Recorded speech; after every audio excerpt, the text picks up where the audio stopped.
Voix de vérité pour vous, voix de vérité pour nous, voix de vérité pour tout le monde. Aujourd'hui, très spécialement et très exclusivement pour vous, pour la toute première fois d'ailleurs, nous recevons une femme dans ces podcasts qui vous offrent des échanges enrichissants. Des hommes sont passés ici, nous ont partagé leurs expériences et aujourd'hui, nous sommes dans la joie de recevoir pour la première fois une femme et c'est Maman Ruth Tchala. Bonjour Maman Ruth. Bonjour Papa Jonathan. Comment vous allez? Nous sommes très bien par la grâce de Dieu et vous? En tout cas, nous également, ça va.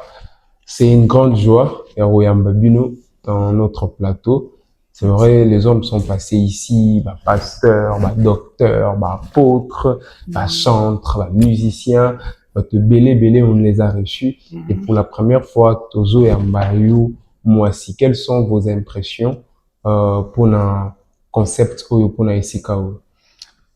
Je rends grâce à Dieu pour ces merveilleux aussi. Moi, je dirais c'est la grâce. Ok.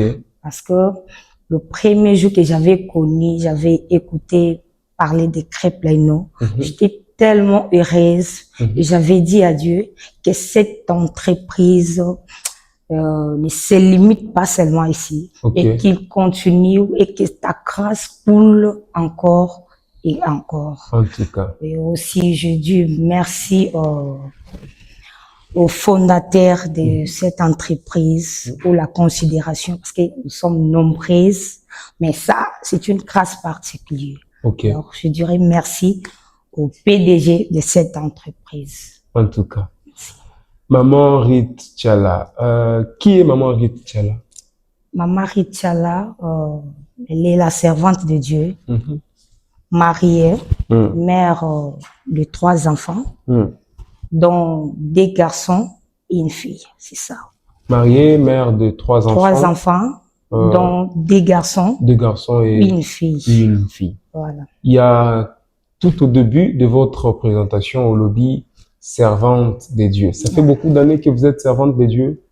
Bon, je suis la servante de Dieu depuis mon bas âge. Ok. Et je servais Dieu, j'aimais trop les choses de Dieu. Ok. C'est ça, on m'appelait, donc depuis mon bas âge, on m'appelait toujours servante de Dieu. Wow. Alors, dans l'inconscience, je servais Dieu. Wow. Alors, dans la conscience aussi, je continue à le faire.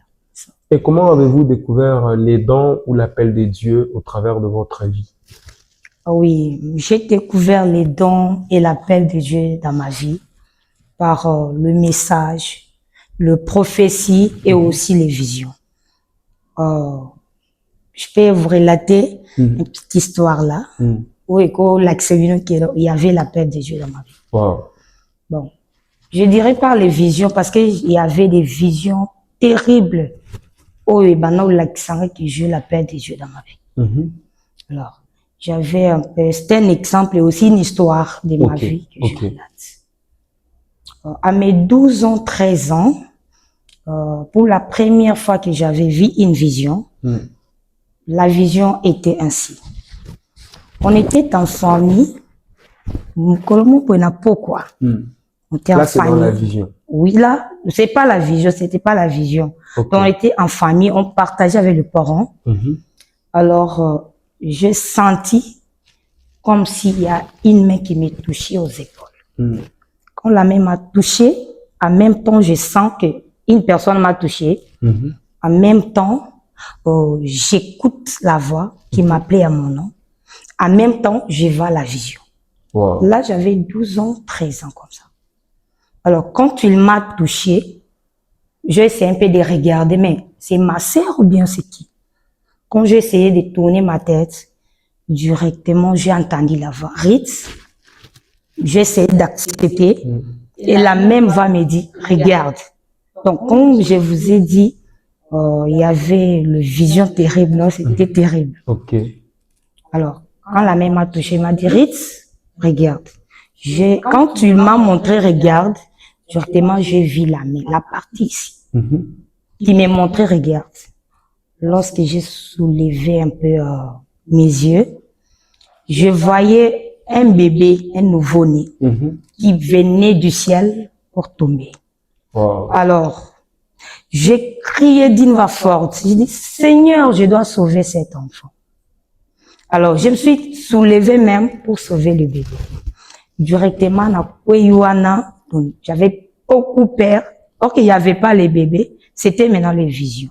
Wow. Mes parents, mes sœurs, mon papa était là, mes sœurs aussi, ma maman.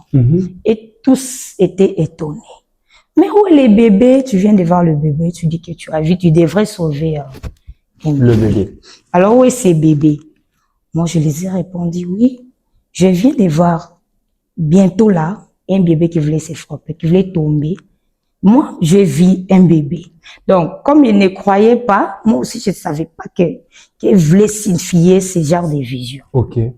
Alors, on a passé comme ça. Ce soir-là, j'étais un petit, donc ça me faisait très mal là. Comment très peur. Donc, j'étais peur ce jour-là. Alors, on a mis tout ni comment on a bébé. Donc, la nuit là, ils ont prié pour moi en croyant peut-être les amis l'immabi. Donc, le père a dit, on devrait prier pour cette fille. On a prié, c'est passé comme ça. Pour la deuxième fois, la deuxième vision, là, j'étais dans la salle de bain pour me baigner. Vous savez seulement qu'on est dans la salle de bain, j'avais pris les savons et l'éponge. Je me suis frotté un peu les savons au visage. Alors, quand il y a les mousses au visage, tu dois prendre un peu d'eau pour enlever. Alors, lorsque je pris de l'eau pour enlever les mousses qui étaient sur mon visage, j'ai essayé d'ouvrir mes yeux. J'ai constaté qu'il n'y avait pas, ce n'était pas de l'eau, comme maquila. Donc, c'était la deuxième vision que j'avais vue. Wow. Et le moi qui maille, et bon moi nakido, comme maquila. J'ai crié encore. Là, maintenant, c'est dans la douche.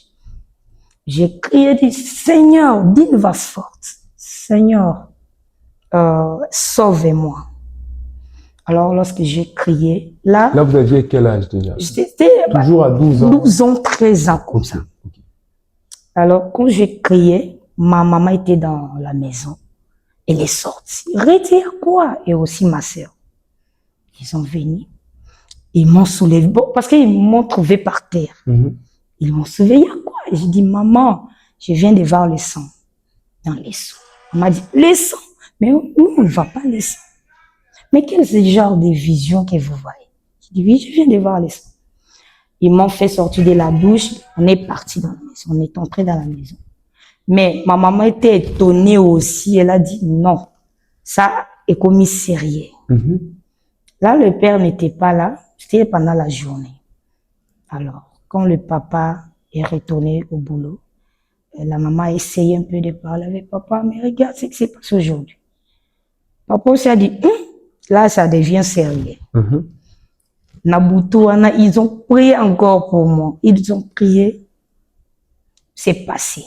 Donc, l'histoire de votre appel, c'est une très longue histoire. C'était terrible aussi. Wow. Oui, mais donc, pendant tout cela, je ne savais pas que c'était l'appel de Dieu. Et ma maman disait, oh, ça c'est la folie, bien la sorcellerie. En tout cas. Oui.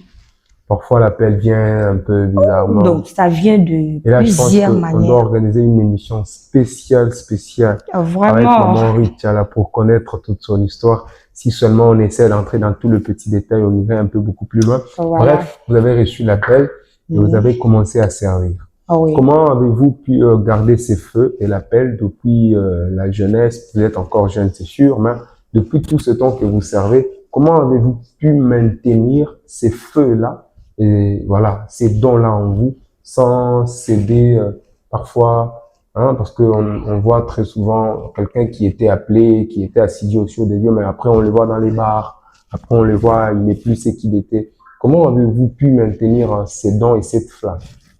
Bon, je peux retenir ces dons, c'est juste dans la prière. Toujours dans la prière, dans la fidélité avec Dieu et aussi la persévérance avec Dieu. Wow. Et ça au moins. Malgré les épreuves, les difficultés. Malgré les épreuves.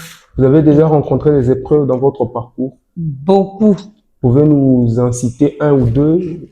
Bon, les épreuves et surtout, j'ai rencontré les épreuves et surtout dans le mariage. Et c'est là que j'ai compris, nous devons toujours servir Dieu, malgré les épreuves et aussi les difficultés. C'est ça. il y a trop les épreuves que j'ai rencontrées, surtout dans le mariage. Wow. Oui. Le mariage est venu un peu très tôt. Vous vous êtes marié un peu très tôt. Oui, Ok. oui. Et donc, avec toute cette expérience que vous n'aviez pas en étant en train de entrer au mariage, vous avez commencé à découvrir des choses petit à petit. Bon, quand je me suis mariée, j'avais un peu abandonné l'œuvre de Dieu. Wow. Je me suis donné beaucoup plus au mariage, faire les choses du mariage. Mm. Mais il y avait des difficultés, des épreuves que l'Éternel m'avait dit. Ces genres de difficultés, c'est moi-même l'Éternel qui le permet afin que tu puisses retourner toujours à mes pieds pour me servir. En tout cas. Et le mariage, pour vous, le mariage, c'est quoi? Comment vous définissez le mariage? Parce qu'aujourd'hui, il faut se dire que nous parlons aussi du mariage, hein, de, voilà, le don spirituel, et aussi le foyer, le mariage. Vous êtes une femme mariée, mère de 3 enfants, c'est ça? Oui. Et donc, c'est quoi le mariage pour vous? Quand on parle du mariage, le mariage englobe beaucoup de choses. Parce que c'est une chose, ce n'est pas la sensation, soit les sentiments de ces mariés. Quelque chose là qu'on appelle mariage appartient aux gens matures. Ok. Oui. Donc, comme tu es mature, tu te sens que non, je serai capable de supporter d'abord l'autre personne, de supporter d'abord quelque chose que je ne supportais pas chez nous. Mais dans le mariage, tu dois supporter. Okay. Donc, les choses, donc, tu ne peux pas supporter chez vous. Dans le mariage, tu dois supporter. C'est quoi la chose difficile que vous ne supportiez pas avant, mais que vous avez su supporter dans les mariages? Oui, il y a trop de réalités dans les mariages. Vous pouvez partager avec les personnes qui nous suivent. Oui, mais dans les mariages, nous rencontrons trop de réalités, beaucoup de réalités. Parce que, donc, ce n'est pas la chose des petits-enfants. Donc, ça demande la maturité aussi, la patience et être déterminé pour pouvoir supporter ma beya mutumsusu d'abord. Donc, ezosenga kaka ba maturité belé pe maïle on a supporter. Ok. Et comme un rappel, Boswanina papa, Bobebani, ça arrive aussi, hein? Oui. Ok. So, au sein de comment faire de sorte que Boswani, Bebani, tout ça, parce que bon, c'est une réalité, c'est normal, même si je l'ai jamais vu chez vous, mais je sais que ça arrive toujours. Alors, est-ce que ça vous est déjà arrivé, vos Bebani, Bosali, Bozo, au Canada, mais il y a quand même le feu de l'amour au Bobo, Biboli, malgré Koswana, malgré la tension, et comme Maratos, nous venons sur Boswani, le baby signons. Non. Vous savez, d'abord, dans les mariages, on se marie parce qu'on aime aussi. Quand tu épouses ton homme, quand vous vous mariez là, c'est pas un plaisir, c'est l'amour. Alors, quand tu as l'amour est pour me on a supporter ma vie à mon. Bon, ça nous arrive des fois, toujours bunda. Biso to bunda kate, hein, mais la personne la plus importante qui vient souvent nous soutenir dans le mariage, c'est le Saint-Esprit. Ok. Parce que le Saint-Esprit là, lui quand il vient, il vous donne la paix là où il n'y avait pas la paix. Ok. Alors, beaucoup tika la kimia mombo yata bo swan bino nyuso la aba donc yaba idée ma bé musu soit bimsela musu la parole à ma bé. Mais la personne là du Saint-Esprit quand tu viens, il t'apprend à te taire, même si la solinga tika la kimate. Ok. C'est ça. Okay. Alors, ça m'arrive des fois, une dispute comme ça avec mon chéri. Oh, moi-même, j'ai dit aujourd'hui, là, je vais les blesser aujourd'hui. Mais la personne du Saint-Esprit, lui, quand tu le viens, mais ça qui l'impression il y a blessé les locaux, donc le Saint-Esprit est la seule chose, oui, qui nous aide à gérer nos sentiments, nos blessures, voilà. Et d'ailleurs, maman, question moi, vous êtes mariée, oui. Mais avant le mariage, il y a toujours cette période-là de fiançailles. Avant même les fiançailles, il y a cette période où le papa Mounio commence à, voilà, être intentionné, ça arrive et c'est très normal. Alors pendant cette période-là, comment vous aviez su que c'est lui l'homme de ma vie? Ah oui, merci pour la question. Bon, j'avais découvert que cet homme est l'homme de ma vie. Comment? Moi-même, personnellement, j'aimais trop me marier. Même quand j'étais enfant là, je disais, moi, j'ai donné déjà les plans et aussi la taille, la couleur de mon mari. Tant que j'étais petite, mais j'enviais toujours ces choses-là de se marier. Alors, je disais, moi, on ne va plus m'épouser à un homme qui a le teint clair, qui est un peu chétif là, de plus que moi, qui est un peu grosse. Donc, je n'aimais pas ce genre de hommes-là.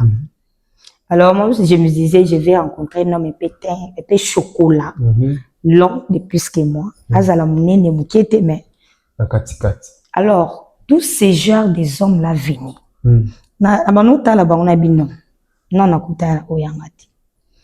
Alors, les jours que j'avais rencontré mon mari, quand il m'a abordé, moi-même, j'ai dit, c'est lui. Oui, c'est lui. Il y avait quelque chose de différent par rapport à Bamisuso Bayaki? Bon, Azalaï Bagunanga. Ok. Oui. Kobala Baguna Bino. Ah, Kobala Bagua voisin, Bala Baguna. Ah oui, oui. Azalaï Gunanga. Ok. Lorsque je l'ai vu, tellement qu'il n'a pas ça qu'il y a une réponse à la ligne yoté. Mais non, tu m'as dit oui. Gunanga. Ok. Vous savez, moi et mon mari, on a fait d'abord 6 mois. Puis si réponse était que na lingi yo. Donc, nazali ko PC battant, il a poser ma question. Vous savez, abandon PC battant, poser ma question. Il est personne qui a mais réponds-moi, j'ai dit. Sois calme, posa déjà gunanga. Donc, et ma petite, biso mbale to bala. C'est ça. C'est comme ça que vous avez su. Est-ce que il y a un problème tel que famille Boyi Mobali, to famille Mobali Boyi moi si vous n'êtes pas passé par là? Oui, je suis victime de ces choses. En tout cas. Oui. Vous savez, dans les moments de fiançailles, la femme doit être déterminée. Quand tu fais un choix, tu dois être déterminé. Comment? Il y avait des rejets dans ma famille. Il y avait aussi des humiliations venant de ma famille. Le rejet ou l'humiliation peut venir avant ou après le mariage. Ok. Avant le mariage, le rejet ou l'humiliation vient souvent aux côtés de la femme, avant le mariage. Parce que nos parents, les parents des filles là, ont tendance que leurs filles les amènent un homme déjà si grand. Donc, autant les sentir que mon toit bongi déjà. Donc, aux côtés de la femme là, le rejet, l'humiliation vient avant le mariage. Alors, il m'est arrivé, on disait dans ma famille, toi, oh, mais mon mari n'avait rien. À l'époque. À l'époque, il n'avait rien. Il ne représentait rien. Alors, je l'aimais avec tout cœur. Je disais, vous savez, l'homme là, il est l'homme de ma vie. Bon, ces derniers temps, comme on dit les réseaux sociaux, l'homme c'est l'homme, mon cœur. Donc, moi, j'avais répondu à mes parents, même si Alain ne représente rien, c'est Alain ou rien. Donc, j'étais déterminée, j'avais dit, l'homme, c'est l'homme à vie. Et il y avait tout le temps la pression, Tikae, Boyae, oui, tout ça. Oui. Et parfois, la famille te dit, Boyae, Topé, Sayo, Georges. Oui, oh. Mais Georges aussi était là. Oui. Ah, mon Dieu. Georges était là aussi. Ah, oui, en même temps. Donc, juste, hein? Oui, Georges était. En tout cas. Bon, il y avait un enfant, donc, un ami de papa, et son fils. C'était lui, Georges. Lui, Georges, oui. Waouh. J'ai cité Georges par hasard. Papa aimait trop les fils de son ami. Il avait un peu quelque chose. Ok. Alors, moi, j'avais refusé les dots dans mes mains comme ça. J'avais refusé. Mais Alain, il n'avait rien. Même l'argent là pour se présenter, il n'en avait pas. Alors, je croyais en lui parce que quand je partageais avec Alain, je sentais que je suis en train de partager avec un homme grand. Donc, avec lui, je serais à l'aise. Avec lui, je serais moi, comme on l'a dit. C'est ça, oui. En tout cas. Et vous êtes finalement entré dans les mariages, malgré ma pression, tout ça. Donc, balani quand même, vous vendez vos construire. Or que, dans un mariage, très souvent, quand vous êtes marié, surtout vous êtes un jeune couple, et surtout si vous vous retrouvez un peu bien financièrement, au moins, la rare famille restreinte, c'était papa, maman et les enfants. Famille élargie, noko, oncle, cousin, tante, cousine, nièce, neveu. Demande yaka. Tantine, frais scolaire, tantine, boye. Il y a toujours des demandes qui viennent par-ci, par-là, des demandes d'argent, très concrètement. Comment vous arrivez à gérer ça, malgré la demande yaka? Comment vous arrivez à gérer ça de sorte que budget à famille est à la peine de déstabiliser? Ok, merci pour la question. Bon, en ces cas-là, là, je peux dire, on est allé à Batumi Bali. Là, on est allé Bali parce que Batomo Kili a tout pessier n'engenini. Donc, à Oti, alors le bateau que ça suffit. Donc, pesa Ah ouais. Alors, esenga mayele bele. Wana na babilo kwa bongo esenga mayele. Po ezanga mutu nazo traverse na yebi o nazali. Neti na ndako so mbule beta etangaka place wana. Mupaya ye lelo mukolo mbule betite. So la liste oyeba ke place wana ma etangaka. Non. Oyeba te. Alors ngande nazo yeba nini nazozwa nako partager ngondi na famille élargie. C'est ça. Donc ko ça lelo ko sentiment te po o sepelisa mutu non? C'est ça. En tout cas, c'est ça. Voilà. Mais quand même, œuvre, sacerdoce, Moussala Nzambe, na mariage, ça se marie bien, il n'y a pas de difficultés. Ah oui, mais Moussala Nzambe, on ne peut pas lâcher l'œuvre de Dieu. Parce que, dans Jean chapitre 15, verset 4, la Bible nous dit, demeurez en moi. Et je demeurerai en vous. Voilà. Okay. Alors, le temps de Dieu, combiné en côté na libala. Donc, toute chose a existé avant ma bala. Donc, la seule chose qui est la plus importante, c'est Dieu. Ok. Les kignons sont les alibala, bana, non. Il faut que ça nous ait première position. En tout cas. Alors, moment, Victorine Nasuka, je pense que déjà, au PC, ma pression, on a eu pour la créer depuis le début de l'émission. Voilà. Alors, conseil, pour n'a si à ma bala, ou si babali, atao si babali nanté, un conseil pour toutes ces personnes, au baza à la fois confronté à la réalité à mariage, na musala nzambe. Conseil d'une copie salango pour tout boucler l'émission. Merci beaucoup. Bon. Là, je m'adresse aux jeunes sœurs et aux jeunes frères, au baza nakatia, au bungamapo, babala. Donc, je dirais laissez le Saint-Esprit vous diriger. Okay. Parce que le Saint-Esprit là, ako kambabiso, akuta ni chopena mobile ya vinao, ozoye bakute que c'est lui. En le regardant comme ça, au moins il n'a rien. Mais demain, il y a mon toit, on constaté que oui, j'avais fait un bon choix. Alors, laissez toutes choses à la main du Seigneur. C'est ça, moi, c'est ça notre priorité. En tout cas. Merci beaucoup, Marie, d'être passée chez nous ici à Créplaino. C'est fait un grand plaisir d'échanger avec vous. Et je pense que ce n'est pas la dernière fois. Donc, ça va venir à moi une émission spéciale pour écouter votre histoire. Et je pense que ça va servir de repère à beaucoup de personnes. Merci à vous de nous avoir suivis. Je vous demande, encore une fois, de vous abonner à notre chaîne YouTube Créplaino TV. Activez la cloche de notification de sorte que tous les contenus puissent vous parvenir. Partagez et faites parvenir à tous vos proches qu'il y a quelque chose quelque part qui existe et c'est bien Créplaino. Je vous retrouve au prochain numéro. Bye bye.